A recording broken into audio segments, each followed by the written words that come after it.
Welcome to a special edition of the Emerging Civil War podcast. I'm Chris Makowski, and joining me today from the great city of Boston, Massachusetts, is my friend Kevin Levin. Kevin, how are you today? Doing well, Chris. Great to see you. Great to see you as well. Kevin is the chief cook and bottle washer at Civil War Memory, I think one of the great must-read blogs that deals with not just Civil War history, but how we grapple with Civil War history and that notion of Civil War memory. And the way it resonates continually with us today. Kevin, let me just, before we kind of get into the main topic of our discussion here today, you've been working on a book on Robert Gould Shaw, and I just want to put in a plug for it because I'm super excited about this. We're still a year away, but I want to give you the chance to kind of put in a little plug there for him. Oh, thanks so much, Chris. Yeah, I've been working away at this biography for 5, 6 years. It's slated for publication next year, probably September, late August, with the University of North Carolina Press. And the title is A Glorious Fate, The Life and Legacy of Robert Gould Shaw. And I had to sort of make sure I had the title right because that's been the working title for as long as I can remember. But as you know, and certainly many of your listeners, when you start with a working title, it's not usually the title that you end up with if the publisher has any say. But they gave me the green light for this one, so I am super excited. I think it explores both Shaw's history and a lengthy final chapter on memory of Robert Gould Shaw. So I'm happy with the title. So looking forward to it. Of course, he was brought to national prominence with the movie Glory and Ferris Bueller, Matthew Broderick playing him in that movie. Yeah. But he's really somebody that deserves a lot of attention, and this is really the first full length treatment getting into his life and legacy. In 25 years. Yeah. Yeah, in 20, there are only two previous biographies. So I thought it was time to, you know, uh, have a go at writing a new one. And living in Boston, it would give me the opportunity to work mainly through local sources. So I wouldn't have to, you know, um, spend too much time traveling and money traveling. Well, we'll definitely keep abreast of the project as it unfolds, and we'll talk to you certainly upon its conclusion in another less Appreciate than a that. year. So Yeah, awesome. appreciate that. Yeah. Kevin and I were actually chatting during one of his live chats on Substack the other day. There's a new art exhibit opening up at the Brick Museum in Los Angeles, and it features Oh, Confederate monuments that have been reinterpreted, reimagined. And Kevin really did, I think, a really neat job of kind of just chatting about this and sharing some thoughts. And he and I got talking together, and we thought, "Oh, let's do a little podcast episode about that and see where we why can not? go with it." Because certainly, as someone who deals with the idea of Civil War memory and its legacy all the time, Kevin, you've been very tapped into this art exhibit as it has been announced, as it's developed, and now as it's opening. Give us a little background about what this exhibit is. Yeah, it's organized by the director of the Brick Museum, as you mentioned, in Los Angeles, a man by the name of Hamza Walker. And he started collecting Confederate monuments pretty soon after the Unite the Right rally in Charlottesville in 2017. And certainly many of the people watching this will remember the violence that took place in August of 2017 surrounding the local city commission's decision to remove two large equestrian monuments, one honoring Robert E. Lee and one honoring Stonewall Jackson, and then sort of jump ahead to the sort of period in the summer of 2020 following the police murder of George Floyd. We all remember the monuments and statues that came down and then were subsequently removed by local city councils across the country.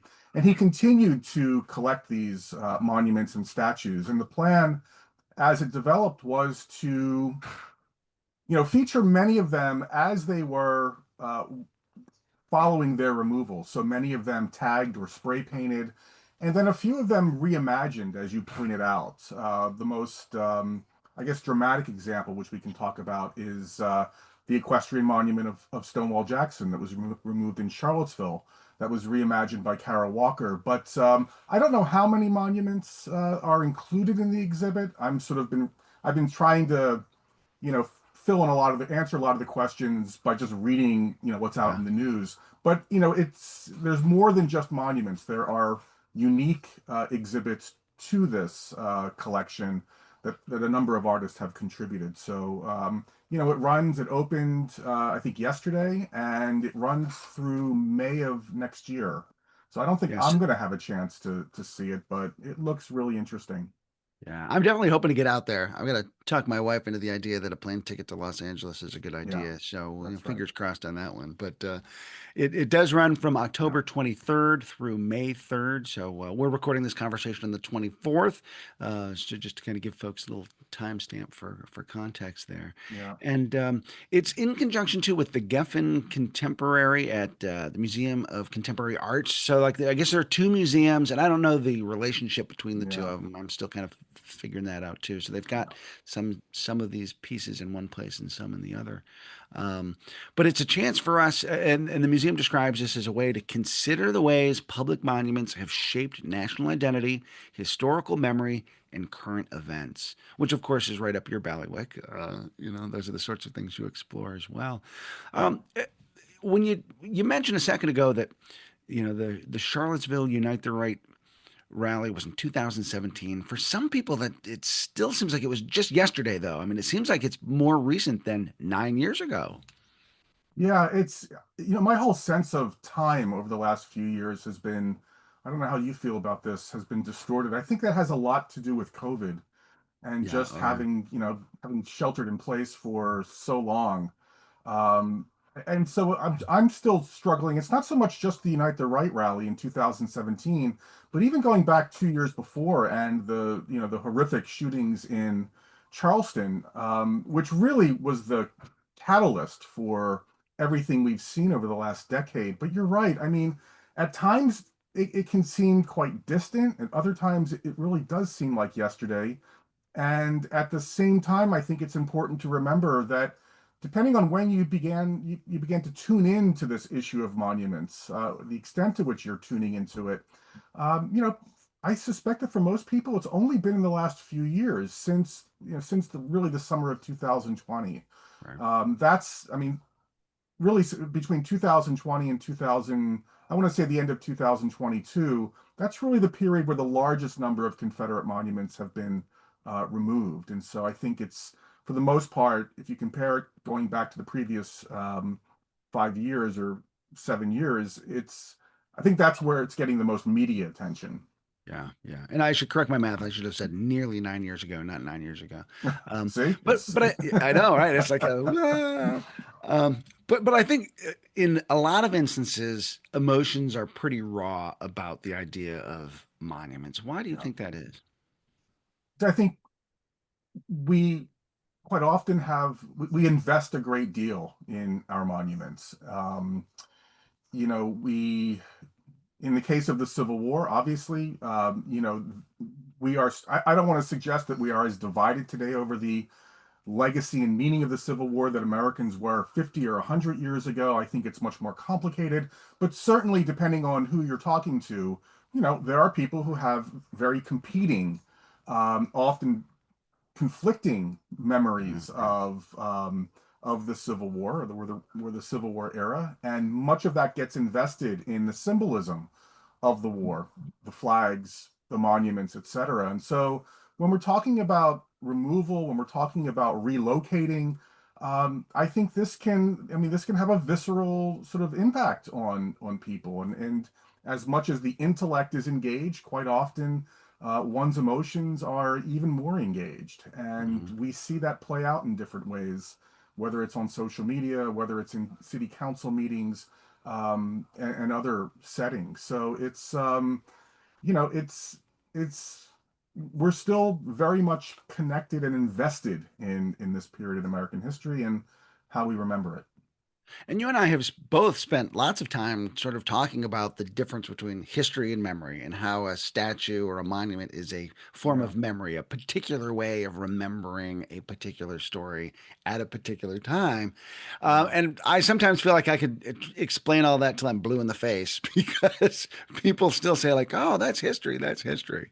yeah. Um, and I think that ties back to that idea of, like, as you said, that investment people have in the stories they love and want to know. Yeah. Yeah. Yeah, the stories, and in contrast with what you might call history, right? What we I think the two of us would consider to be that more critical evaluation of the past through primary sources, through a historiography, one that we hope is constantly being revised because we're always asking new questions, we're finding new evidence, we're interpreting that evidence in new ways.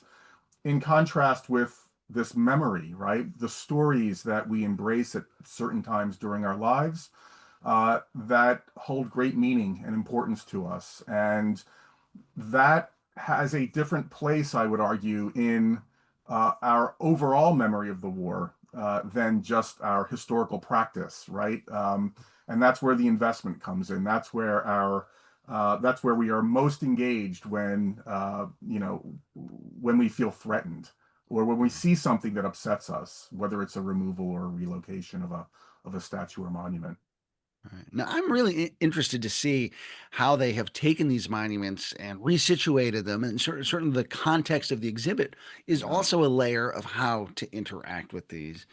Um, You're absolutely right. And I think, yeah, and that I think is, I'm just reminded, I really do want to see this in person because there's probably nothing, there is no substitute for being able to, be in the location itself as opposed to having to look at a photograph or video. And I think what I find so interesting about this is the unavoidable politics of memory. And what I mean by that is, whether you want to admit this or not, the landscape of Confederate symbolism, Confederate monuments, in large part comes at a time during a very fraught moment in American racial history, the history of American race and white supremacy. I mean, most of these monuments are dedicated roughly between 1890 and 1930, and many of these statues and monuments are dedicated in counties and towns and cities where the majority of the population is African American. And you have to ask yourself why in those places, just starting there, does the monument landscape look as it does? Why is it not more diverse? Why isn't there more sort of more reminders of emancipation and Black military service during the American Civil War? And that speaks to the political control that determined whose monuments, whose memories of the Civil War era would come to embody or define some of our most important public spaces. And so, you know, to see this new exhibit and Hamza Walker, he's very intentional as he's organizing this. These monuments will be interpreted and the new artwork that accompanies it will be done by African American artists. And that speaks to the political shift in the last few decades when it comes to how we are interpreting the Civil War and how it's being memorialized in our public spaces.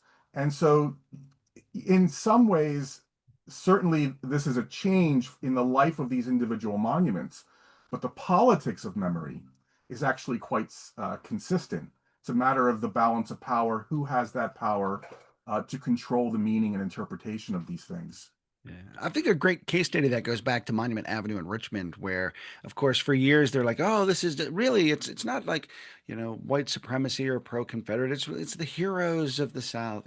So then they put up the Arthur Ashe statue, and then like, "No, no, you can't do that. You can't do that." Well, Yeah. is this about the heroes and hometown heroes, or is it not? Yeah, and I think it's so complicated, and I think your example of Arthur Ashe is a good one because we both, I certainly wasn't really interested in all of this back when the Arthur Ashe statue was dedicated, but certainly we both understand how controversial it was when it was dedicated, and even for African Americans, many of whom in Richmond wanted it dedicated in Ward 6, which is the historically Black section of Richmond. But I think you can actually go back to the beginning of Monument Avenue to understand the politics of race and racial control in all of this. Because remember, when the Lee Monument is dedicated in 1890, it's dedicated in what already is being planned as a new residential neighborhood.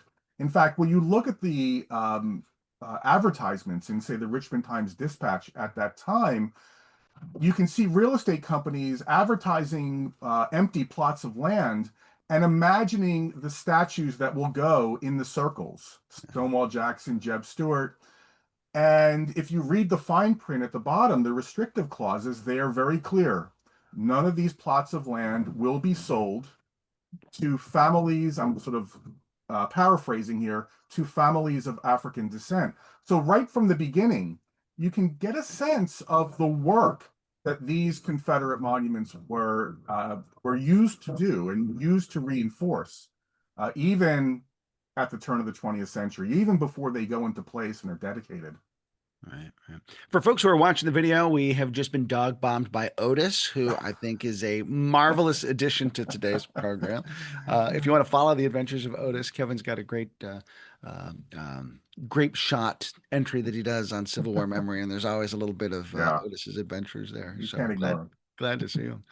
Um, so I think what attracted my attention with the exhibit at the Brick was probably the kind of the poster child they've been using to promote the exhibit, and that's the Stonewall Jackson them. Yeah, statue that had come from Charlottesville. yeah, I'm a big Stonewall Jackson fanboy. I'm a particular admirer of that statue just me because as a too. work of art, it was beautiful, captures him in motion, its activity and Yeah. intensity, beautiful Charles statue. Keck. Charles Yeah. Keck was the sculptor. Yeah, absolutely. Yeah, and so when they took that down, and now they've used that kind of as the kind of the centerpiece of how they're reimagining some of these, and I'm anxious in an excited way to see this as opposed to oh my gosh they've ruined this statue. Like I want to see Yeah. it. That's the next step in its life. Yeah, same here. And I agree. I mean, between the Lee statue and the Stonewall Jackson, statue, the Jackson one is by far my favorite. It sort of captures that movement. It really is beautifully executed.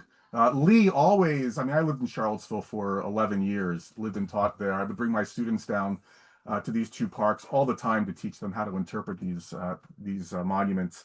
And Lee always looked to me to be constipated in that particular monument. But Jackson, I mean, that one, I think, unlike any other monument of Jackson, I think really captures something about him. And like I said, the way it sort of captures the motion of both the rider and horse is really well done. And I think that's one of the reasons why you're so interested to see Yeah, what's come of it, right? Because both of us, it sounds like, are kind of personally invested in it, right? I mean, I yeah, don't mind admitting, I certainly understand the transformation that has taken place writ large on our monument landscape. At the same time, I don't mind admitting that, especially when it comes to Monument Avenue, it took me some time to adjust because I had spent so much time, as you have, leading groups and helping them, especially my students, helping them understand the history of these monuments, the memory of these monuments, and to visit these places and not see them, and now to see an example of one that's been transformed like this is really quite striking, and it shouldn't be easy, right? I mean, that's what good art does, it seems to right. me, at least in part, right? I mean, we should struggle a little bit with this. Yeah. I really like what you're saying too, because, there's part of me that goes to these places and, remembers once upon a time when I first discovered them and there was a gee whiz factor and like, oh, wow, that's cool. Just, and so the nostalgic part of me is attached to that in a way that the rational brain of me is not. Yeah. And maybe that kind of speaks to why people are so reactive about, what happens in these monuments. Yeah, yeah, I think that's absolutely right. And I suspect that even with some of these pieces that they're not the monuments, they're not recreations of monuments, that they will also be challenging in certain ways. And I'm thinking of, I forgot the artist's name, but there is it's must be made out of white plaster, but it's the artist is African American, of course, and it's a white plaster model of her son. And he's standing, I don't know the height of this model, but he is standing there. He has his own space in the exhibit, and his hand is held out, and dangling from his hand, right, is the tail of a horse with a Confederate general on it. And this is much smaller. So I mean, it's just dangling there in the air. And I think of all the pieces that I've seen so far, this is the one that really just kind of, I was kind of blown away by this. It just, because it's so clear to me what the intention of the artist is behind this, right? I Yeah. mean, talk about control, right? I mean, because one thing I think to remember about these Confederate monuments is if you have political control at the time in which the landscape is being shaped, and you are denying African Americans any opportunity to shape that landscape, that leaves the dominant party the opportunity to interpret their history as well. And so think about the number of Confederate monuments that highlight the loyal slave narrative. Right. Think of the Confederate monument in Arlington National Cemetery that was removed a couple of years ago and now is being ordered back by the president.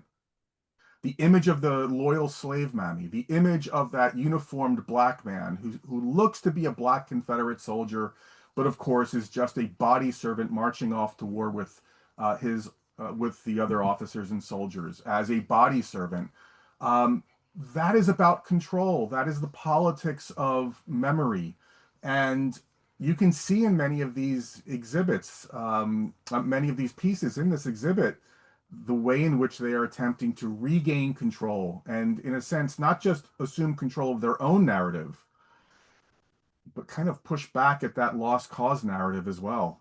Yeah, yeah. I mean, that's what I really loved about the Fuller Story statue in Franklin was like, here you had part of the community that was saying like, no, wait, Yeah, we're gonna finally tell our part of this story that yeah, has been co-opted yeah. or That's right. That's told right. for us. That's right. The statue you mentioned about the child holding the horse by the tail. Karen Davis is the author. The piece is called Descendant, and the Right. statue is supposed to, or that the boy is holding, is supposed to be John Hunt Morgan, That's right. Yeah. whose statue was removed from downtown Lexington and put at his gravesite. One of the other ways in which communities dealt with what do we do with these big monuments down south. Yeah. And the artist supposedly, if tell me if I have this right, the artist, I believe, maintains that she is a descendant of that general. Ah, okay. I have I not read that believe I part of it. read that, but I may be wrong, but I'm pretty sure I have that right. Okay, okay, which again sort of adds that idea of descendant, which is the title of the Yeah, piece. exactly. Exactly. That when I saw that sculpture, I thought of Thomas Jefferson late in life when he's denouncing slavery and he says, like, we've got the tiger by the tail, we can't let go, Ooh, And ooh, so here now we've got the boy who's got the legacy of slavery by the tail, literally. And so it I just like was, that. and to me, that's what's exciting about good art is it's going to evoke different reactions in different people in a very individual way that's going to have these neat resonances. So I think everyone's going to look at that and have their own thing they're going to take away from That's right. it. That's right. And I think for each viewer of this exhibit, I suspect that will experience more than one emotion at the same time and have to sort of struggle and make sense of that, right, in the days and weeks after. And again, I think you're right. That's what good art does. Yeah, yeah. And of course, in your conversation on your Substack the other day, when you were talking about this, I had mentioned one of my other reactions was like, he looks like the ant bully. He's holding his horse by the tail. It just looks painful and It inhumane looks for the painful. horse. Yeah, that's right. I mean, I think that's certainly a reasonable interpretation of it. Of course, I think my response was I hadn't thought about that because I wasn't so much concerned about the horse, but you're absolutely right. I want to go back to Carol Walker's unmanned drone, which is Yeah, the reimagined Stonewall Jackson statue, for just a moment. And according to the press release from the museum, the idea is that the artist is supposed to be showing Jackson or a Civil War figure wandering in Civil War purgatory, dragging its sword over a ruined battlefield. And I have to admit, I've looked at that piece and I've been scratching my head about it for a week or two. And reading that statement was like, aha, that interpretation helped me get it a little bit better. What were your yeah. reactions when you saw that statue? For me, it came back to the issue of control, Yeah. being able to reinterpret Jackson, the Confederacy, the lost cause, literally through a kind of destruction of and reimagining of the shape, being able to manipulate it freely, right? Being able to do what you want with it, right? She had complete control over this. Um, in a sense, the kind of turning the tables on the memory of the slaveholding South and the very definition of enslavement, right? That uh, the idea of control itself. And so for me, that's what stood out. I don't know if I'm much of a fan of what she created out of it. Because I'm trying to imagine, okay, so would I have a different reaction if the one hoof was here as opposed to here? Right. I don't know. And so that gets into, I guess, another area of sort of interpretation of art. But overall, that's sort of what I took from it. And it stands in contrast to sort of what Charlottesville decided to do with the Lee statue, which, of course, as we remember, was essentially melted down and I believe it's actually part of the exhibit. It's melted down into ingots, right? Little Yeah. bars. And I think they are on display at the exhibit, but the ultimate plan is to turn it into a new piece of public art that will be displayed at some point in Charlottesville. So two very different approaches Yeah. to Charlottesville's equestrian monuments. Yeah, which reminds me, of course, tearing down King George III as soon as the Declaration of Independence Yep. is read in New York, and then they melt that down and turn it into bullets for the Continental Army.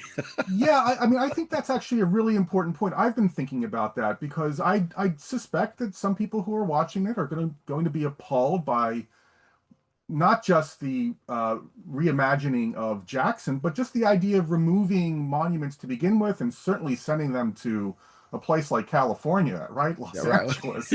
But I mean, if you just take a step back, I think we have to have we do we should take a much broader perspective historically when it comes to these monuments.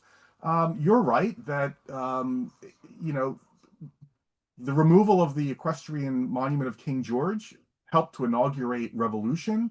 Uh, we can, go back to the invasion of Iraq and the pulling down of Saddam Yeah. Hussein, the end of World War II, the end of Soviet control of Eastern Europe, the removal of monuments to communism and Lenin, which are now in many cases in museums. Think of Napoleon removing monuments from Egypt, right? I mean, in other words, and then displaying them in Paris and other parts of France. Um, you know, this is nothing new, right? Yeah. This is part of the trajectory, the life or lives of monuments. They get destroyed, they get removed and relocated. They go on display in museums that no one at the time of their dedication or creation could have anticipated.